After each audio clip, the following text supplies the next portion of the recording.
สวัสดีครับผมไพบูลย์ กิจวรวุฒิครับวันนี้เรากลับมาคุยกันต่อในเรื่องของคาร์บอนฟุตพริ้นท์จากที่เราได้คุยกันเป็นเรื่องกฎหมายนะครับที่เร็วๆนี้น่าจะปีหน้าเนี่ยน่าจะมีการประกาศบังคับใช้กันในวันนี้เนี่ยผมได้รับเกียรติจากคุณวิภาสสวัสดีคุณพงษ์ครับสวัสดีครับก็อย่างนี้ในเรื่องของการเก็บข้อมูลรวบรวมข้อมูลเพื่อจะไปทำรายงานช่วยเล่าให้ฟังหน่อยเป็นยังไงบ้างผมได้ยินว่ามันมี CFO CFP หรืออื่นๆอะไรแบบยังไงบ้างงั้นเดี๋ยวผมขอเกริ่นคร่าวๆก่อนนะครับเรื่องของคาร์บอนฟุตพริ้นท์เนี่ยจริงๆมันจะไม่มีแค่องค์กรหรือผลิตภัณฑ์ถ้าเราสตาร์ทเนี่ยเราต้องเริ่มเป็นตัวเราเป็นคาร์บอนฟุตพริ้นท์ของบุคคลเลยสตาร์ทก็คือวันนี้เราเนี่ยประเมินได้นะครับจากแอปพลิเคชันของอบก.ก็ไปกดนะครับในแอปกดดาวน์โหลดมาได้เลยไม่เสียตังค์ครับแล้วก็ดูที่วันนี้ปีหนึ่งเราปล่อยคาร์บอนไปกี่ตันคาร์บอนไดออกไซด์เทียบเท่าตัวเราเองคนเดียวเลยไม่เกี่ยวกับใครก็กินข้าวกินกาแฟเดินทางคร่าวๆประมาณนี้ลองไปกดดูมันก็มีค่ามาเท่านี้สมมติ10 ตันแล้วยังไงก็คุณก็รู้แล้ววันนี้คุณเอาปล่อย10 ตันคุณอยากเป็นอะไรนะคนไทยหัวใจและคาร์บอนคุณก็ไปกดซื้อไปก็จะมีคาร์บอนเป็นขายก็มีทั้งธรรมดาและทั้งพรีเมียมเนาะอันนี้ถ้าคุณสนใจคุณก็ไปซื้อเอานี่เขาก็ไปตัดกับโครงการคาร์บอนที่ไปต่อไปเป็นคาร์บอนฟุตพริ้นท์ของอีเวนต์คืออะไรวันนี้การจัดอบรมสัมมนานะครับมันก็มีเทรนด์กรีนมีและทำอะไรก็ประเมินนะครับคนที่เข้าอบรมสัมมนาวันนี้ออฟฟิศเรียกว่าอะไรนะจ็อบวันนี้กิจกรรมวันนี้มีกี่คนแล้วมันปล่อยคาร์บอนเท่าไหร่ก็ถามแล้วประเมินยังไงมีแอปเหมือนกันครับเราก็เข้าไปกดที่แอปมาว่าวันนี้คนเท่านี้เดินทางเท่านี้ใช้น้ำมันเท่านี้ก็จะออกมาว่าวันนี้กี่ตันอีเวนต์ถ้าเขาบอกเขาอยากเป็น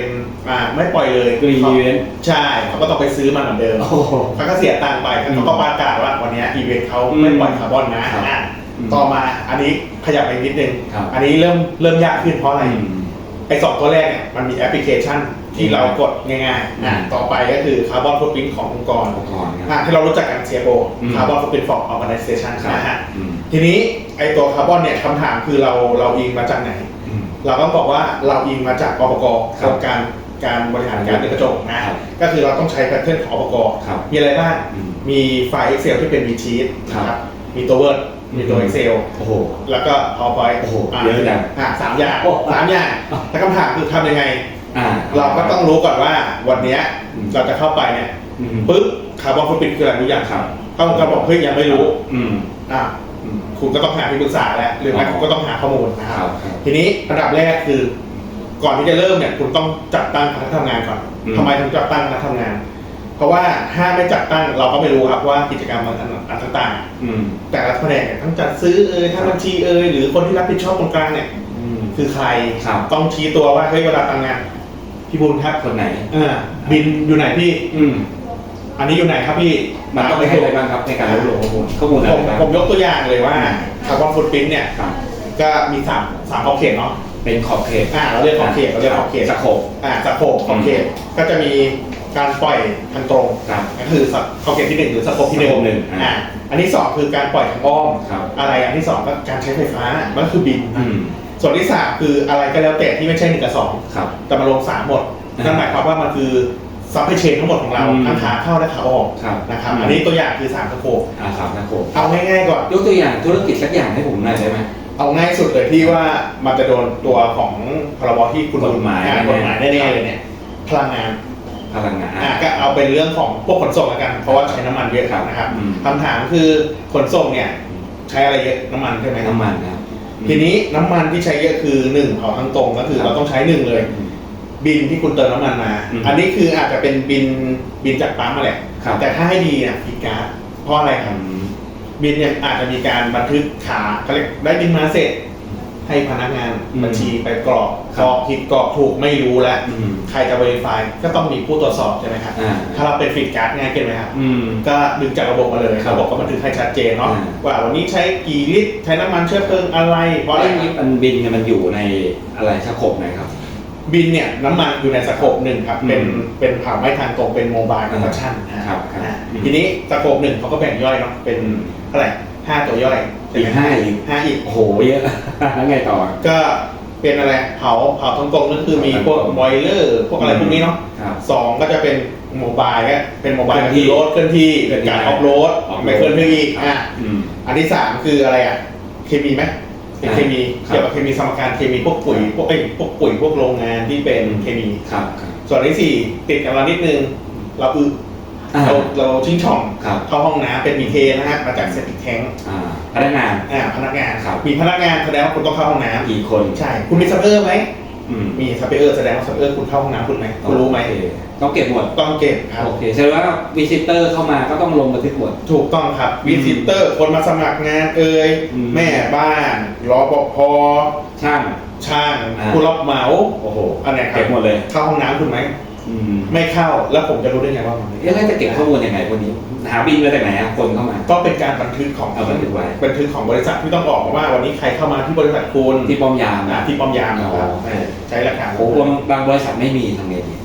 ไม่มี ต้องไปเริ่มสร้าง ใช่ต้องเริ่มทำตั้งแต่แรกครับ ครับ แต่ว่าตัวพนักงานเนี่ยเราตั้งอิงจาก10เขาเรียกว่าประกันสังคมที่เราส่งรายเดือนเนาะเพราะว่าเราถึงได้รู้ไงว่าเดือนนี้คุณส่ง10 คนอันนี้ก่อนเดือนมกราคุณ4ไม่งั้นเราไม่รู้ ต้องการข้อมูลละเอียดขนาดนั้นเลยเหรอ ใช่ ครับ เพราะว่าในการประเมินคาร์บอนฟุตพริ้นท์ขององค์กรเนี่ยเราแค่สโคปหนึ่งเนาะก็อย่างที่เราเกิดมาก็คือมีเท่านี้แล้วสารดับเพลิงคุณใช้ไหมสารดับเพลิง สารดับเพลิงคืออะไรถังดับเพลิง สารดับเพลิงที่เป็นตัวคาร์บอนไดออกไซด์ CO2 ถังดับเพลิง ถังดับเพลิงแดงๆครับที่เป็นปากแต่ ครับ ใหญ่ๆนะสังเกตง่ายๆเป็นปากแต่ใหญ่ครับแต่ถ้าเป็นถังสีแดงที่มันไม่ได้เป็นปากแต่อาจจะเป็นเคมีอย่างเงี้ย ครับ ถ้าเขาเรียกมันไม่เป็นนอน CFC นะเราไม่รายงานถังเขียวถ้าเป็นนอน CFC เราเอามารายงานครับคร่าวๆ แล้วสโคป2มีอะไรอีก สโคป2นี่ง่ายสุดเลยครับ คุณใช้ไฟจากการไฟฟ้า ไม่ว่าจะเป็นนครหลวงไม่ว่าจะเป็นภูมิภาคเนาะอยู่ที่สโคป2ก็คือเอาบินมาเลยบินมา วันนี้คุณใช้ 1,000 กิโลวัตต์อาวก็เอา 1,000 กิโลวัตต์อาวมาคำนวณคาร์บอนฟุตพริ้นท์มาว่าเท่าไหร่นะครับอันนี้ง่ายสุดสโคป2ง่ายสุดครับแล้วก็ส่วนสโคป3เนี่ยก็แบ่งเป็น15แคทงงไหมครับทำไมสโคป1ไม่มีแคทย่อยทำไมสโคป2มีแคทย่อยก็ตัวสโคป3เนี่ยมันจะเชื่อมช็อตเทนใช่ไหมครับทีนี้มันก็ต้องรู้ครับ3.1คือการ purchase goods and service คุณซื้ออะไรมาคุณซื้อบริการอะไรมาณปีที่คุณประเมินนะครับคุณซ้อมดับเพลิงไหมคุณซื้อน้ำประปาไหมวัตถุดิบคุณซื้อไหมอะไรรถคุณมีหรือเปล่าคุณต้องบันทึกนะครับทีนี้พอบันทึกเสร็จต้องบันทึกขนาดไหนครับพวกนี้จริงๆทุกกิจกรรมครับทุกกิจกรรมที่คุณทำณปีนั้นๆเลยนะครับก็คือเอาง่ายทุกระเบียบนิ้วก็น้องๆทางบัญชีแล้วเนาะบัญชีเก็บยังไงคาร์บอนก็จะใช้อย่างนั้นเลยโอเคก็ถามว่าเยอะไหมก็เยอะตะกี้กลับมาตรงธุรกิจขนส่งใช่ไหมที่เขาต้องมีการเปลี่ยนน้ำมันเครื่องเปลี่ยนยางรถยนต์อะไรพวกนี้เนี่ยเวลาบันทึกเนี่ยมันต้องบันทึกแบบไหนครับต้องถามอันนี้ก่อนครับว่ารถคุณมีกี่คันโอ้โหสมมติมีสัก10 คันพอมีสัก10 คันโมเดลเดียวกันไหมอาจจะต่างกันดีต่างกันถ้าเอาง่ายสุดคุณบันทึกเป็นทะเบียนรถเลยครับเป็นคันเป็นคันเลยคัน A ทะเบียน A B C ใช้น้ำมันเชื้อเพลิงดีเซลหรือเบนซินหรืออะไรNGV LPG คุณบันทึกเลยต่างกันก็มีผลใช่มีผลครับต้องแยกค่าEF หรือ emission factor ไม่เท่ากันมันคืออะไร EF คืออะไรค่าพูดไงดีค่า EF คือค่าสารสิทธิ์ตัวหนึ่งที่ใช้ในการคำนวณค่าคาร์บอนฟุตพริ้นท์ที่ออกโดยมาตรฐานอย่าง IPDC อบกอะไรประมาณนี้ครับเพื่อเอามาคูณค่าตัวนี้เพราะที่บอกว่าน้ำมันแต่ละประเภทน้ำมันดีเซลน้ำมันเบนซินก็จะมี EF ที่แตกต่างกันไปใช่รวมถึงน้ำมันเบนซิน100กับน้ำมันเบนซินที่เป็นอะไรแก๊สโซฮอล์20แบบนั้นก็ไม่เท่ากันเพราะจริงๆแล้วมันไม่ได้ปล่อยเฉพาะก๊าซคาร์บอนใช่ถูกไหมมันเลยต้องมีอะไรนะ EF ใช่ครับมาคูณเอาไปเป็นอะไรก็ตามใช่ไหมเพราะว่าคาร์บอนที่เราพูดกันเนี่ยจริงๆแล้วเนี่ยเราดู7ตัวก็มีทั้งคาร์บอนมีทั้งมีเทนธรรมดามีเทนที่เป็นฟอสซิลนะครับมีทั้งไนตรัสที่มันเกี่ยวกับน้ำมันเนาะสุดท้ายมันคือเป็นรวมกันเป็นก๊าซเรือนกระจกใช่ชุดหนึ่งครับแล้วก็แปลงกลับไปเป็นเทียบเท่าคาร์บอนใช่เป็นต่างคาร์บอนไดออกไซด์เทียบเท่าใช่โอเคแล้วพอรวบรวมเสร็จปุ๊บมันต้องนานแค่ไหนครับรวบรวมเนี่ยจริงๆการรวบรวมข้อมูลเนี่ยขึ้นอยู่กับขนาดองค์กรนะครับซึ่งตอนแรกเราจัดคณะทำงานเสร็จเราต้องระบุขอบเขตการทำงานต้องระบุของอะไรต้องการแบบ ทำเป็น operation control หรือเป็นตัวอะไรนะequity share อะไรพวกการเงินประมาณนี้ครับเสร็จแล้วก็ต้องมาดูว่าคุณจะประเมินขอบเขตด้วยใบรองอ.4ไหมหรือโฉนดที่ดินแล้วก็ต้องมาดูว่าคุณเอาแบบไหนเราสามารถประเมินได้แค่เอาออฟฟิศอย่างเดียวเอาโกดังหรือเอาทั้งออฟฟิศและโกดังก็ได้หรือสาขาเพิ่มเข้าไปอีกก็ได้หลักมันก็ต้องขึ้นอยู่กับขอบเขตนะครับว่าประมาณไหนนะฮะพอได้ขอบเขตแล้วประมาณนี้เสร็จปุ๊บเนี่ยเราก็มาดูต่อครับจากขอบเขตเสร็จปุ๊บเราก็มาเก็บข้อมูลรายกิจการจากที่เราพูดเราเมื่อกี้3 ขวบมานะครับเสร็จเราเอาง่ายๆคือ 5-7 วันเนี่ยมีแน่นอนพอทำเสร็จปุ๊บหมายถึงว่าระยะเวลาที่จะเก็บข้อมูลว่าจาก1 เดือน3 เดือนการทำงานขออภัยการทำงานเนี่ย5-7 วันแต่ข้อมูลเนี่ยเราเก็บ1 รอบปี1 รอบปี1 รอบปีบัญชี1 มกราคม 31 ธันวาหรือว่าอันนี้ขึ้นอยู่กับองค์กรครับไม่ระบุไม่ระบุแต่ผมขอ12 รอบบิน12คุณจะเป็นกุมภานี้ถึงมกราหน้าก็ได้แต่ขอ12 รอบบินเอาที่คุณสะดวกครับบริษัทคุณอาจจะเปิดพฤษภาปิดงบคอมบัญชีพอดีก็ได้คุณก็มาเริ่มพฤษภาถึงเมษาปีหนึ่งยังก็ได้เอาที่คุณสะดวกนะแต่ย้อนหลังก็ได้ไปหน้าก็ได้โดยปกติแล้วทำคาร์บอนฟุตปรินท์เนี่ยสมมติวันนี้เราปี68แล้วปี68เราต้องให้ครบ12 รอบบินคือจากคุณจะปีที่แล้วจนถึงเดือน 9 ปีนี้ก็ได้ไม่มีปัญหาสมมติรวมข้อมูลตามแบบอะไรเรียบร้อยแล้วยังไงต่อครับรวมเสร็จแล้วต้องรู้ว่าไอ้สิ่งที่ทำไปเนี่ยที่เราทำไปนั้นถูกไหมจะรู้ได้ไงเราต้องไปหา modifier ครับ VBB ครับก็คือ VBB หรือ modifier ผู้ทวนสอบเนี่ยก็คือจะได้รับการแต่งตั้งเป็นหน่วยงานเป็นองค์กรเป็นบุคคลก็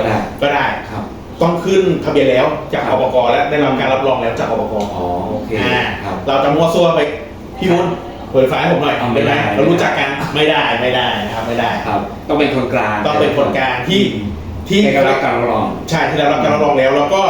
ไม่ได้มีส่วนได้ส่วนเสียกับองค์กรนั้นๆครับโอเคนั่นเป็นอีกสเต็ปหนึ่งใช่ครับแต่กี้พูดไปถึงเรื่ององค์กรมันจะมีตัวหนึ่งสุดท้ายคือ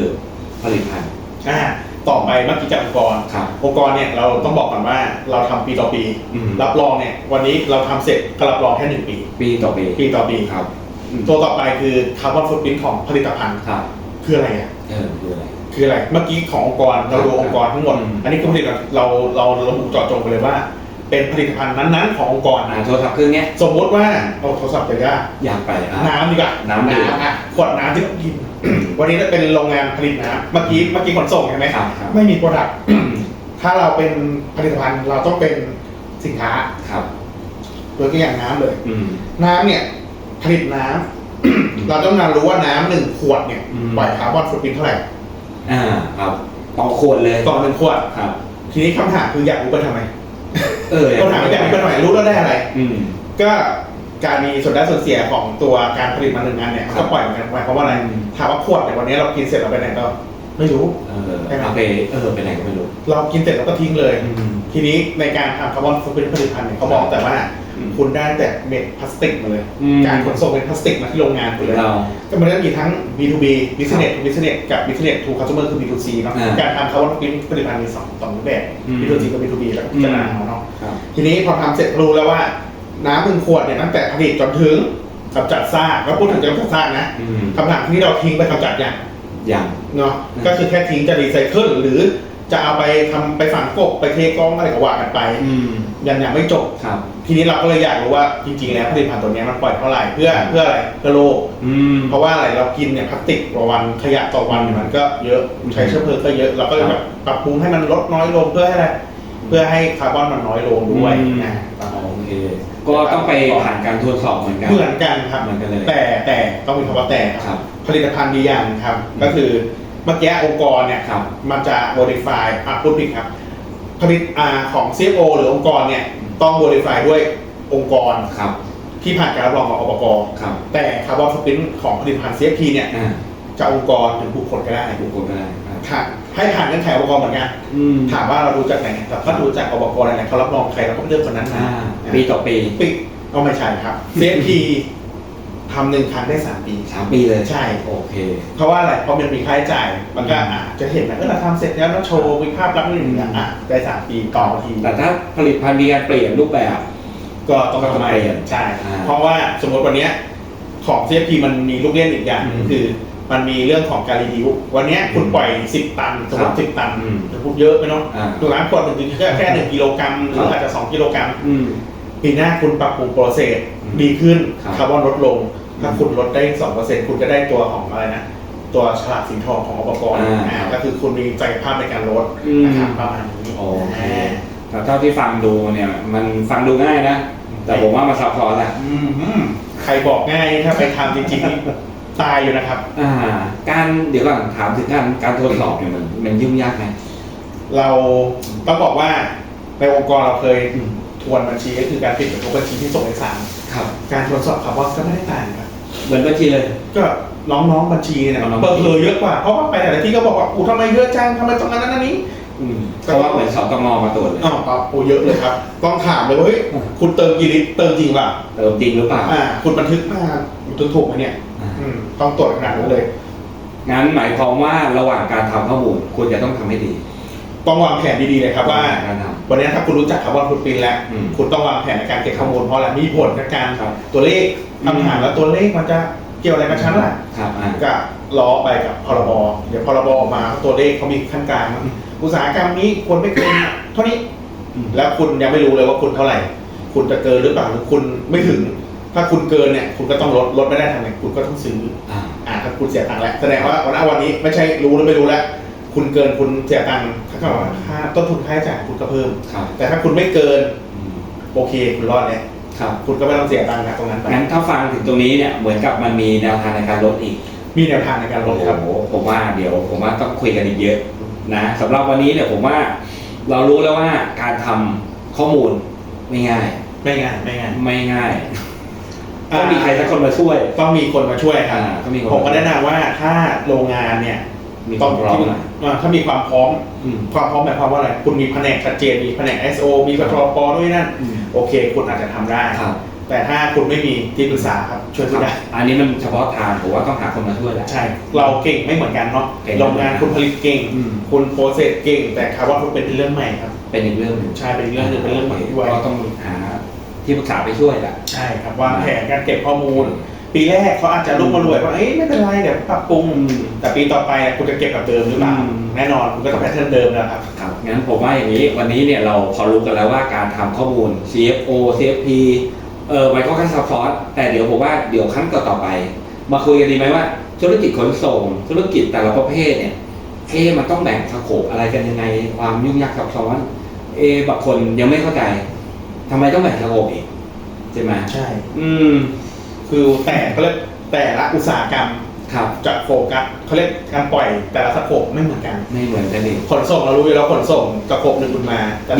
แต่ถ้าเป็นผลิตที่เป็นผลิตในอุตสาหกรรมเครื่องจักรเยอะค่าไฟเยอะเยอะคุณใช้ค่าไฟคุณก็บอกว่าใช้ค่าไฟเสร็จมีนะโซลาร์เซลล์หรือนี่โซลาร์เซลล์ก็ว่าไปคุณจะติดโซลาร์เซลล์หรือไม่ติดกันแล้วกันไปการซื้อผลิตโปรดักต์เยอะมันก็ต้องรู้อยู่แล้วว่าอันนี้เยอะแล้วคำถามคือเยอะแล้วไงถ้าคุณเกินคุณก็ต้องหาวิธีลดนะครับโอเคงั้นเดี๋ยวเรื่องการลดการทำอะไรต่อไปเยอะแยะซับซ้อนแหละไว้คุยกันต่องั้นสำหรับคลิปนี้ก็ขอบคุณคุณวิภาคนะขอบคุณครับขอบคุณมากครับขอบคุณครับ